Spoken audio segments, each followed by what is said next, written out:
لماذا يبني المغرب أكبر محطة للغاز في تاريخه؟ وما علاقتها بإسبانيا؟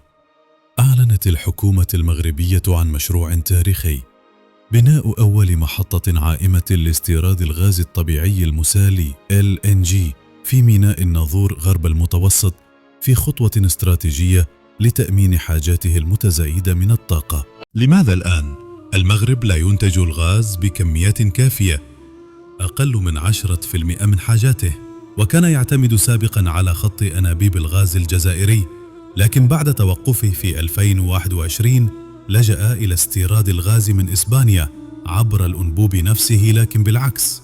لماذا الغاز المسال يمكن استيراده بحرا من دول متعددة مثل أمريكا وقطر ونيجيريا، يحول من الحانة الغازية إلى سائلة بتبريده، ما يجعل نقله أسهل وأرخص. يستخدم لإنتاج الكهرباء والصناعة بديلاً أنظف للفحم. لماذا محطة في الناظور؟ قربها من ميناء دولي وموقع استراتيجي. ستكون محطة عائمة، أي باخرة مجهزة، ما يجعلها أسرع وأقل تكلفة من المحطات البرية. علاقة المغرب بإسبانيا. منذ 2022 أصبح المغرب أحد أكبر زبائن الغاز الإسباني، حيث تصل النسبة أحياناً إلى 28% من صادرات إسبانيا من الغاز.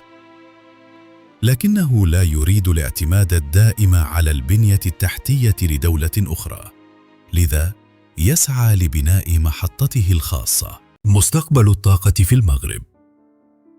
استهلاك الغاز قد يرتفع من 1 إلى 8 مليارات متر مكعب سنوياً بحلول 2027. يخطط لبناء محطات كهرباء تعمل بالغاز 2400 ميجاوات.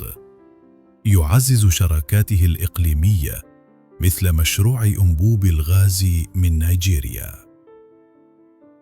يهدف إلى الوصول إلى 52% من إنتاج الكهرباء من الطاقة المتجددة بحلول 2030. الاستثمار والبنية التحتية.